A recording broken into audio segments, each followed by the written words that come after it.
Hello, good morning सगळ्यांना.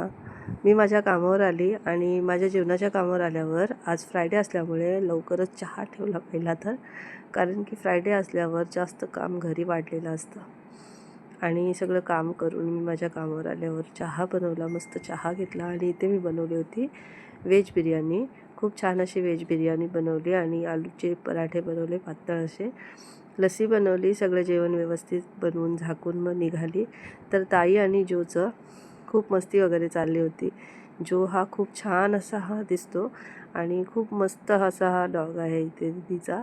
आणि जेव्हा पण काही बोलत असलो का एकदम निरागस बोलत असतो, ऐकत असतो. जो, तू जो आहे बेबी,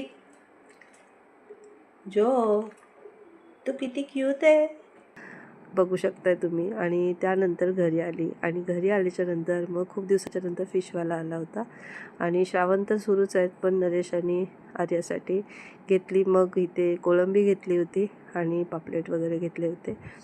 आणि नमिताकडे पण बघितलं तर नमिता ही मच्छी साफ करून देत होती मला. माझेही मासे थोडे साफ करून दिले. तिथे काला चहा वगैरे घेतला आणि त्यानंतर मग आल्यावर मच्छीला मॅरिनेट वगैरे केला आणि हिरव्या मसाल्यातला साधा असा कोळंबीचा रस्सा बनवला. आईने माझ्यासाठी पाठवली होती भाकरी आणि हे अशी पाण्यातल्या मिरच्या खूप छान अशा वाटतात. त्यानंतर चिऊ आली होती आणि हिची मस्ती अशीच चालू होती. चिऊसाठी आणि माझ्यासाठी बनवलं होतं दाल पकवान. दाल पकवानाची रेसिपी तुमच्यासोबत मी कधीतरी शेअर करेनच. खूप छान अशी बनवले होते आणि जेवून घेतला. असा होता दिवस. भेटूया नवीन व्हिडिओमध्ये. बाय.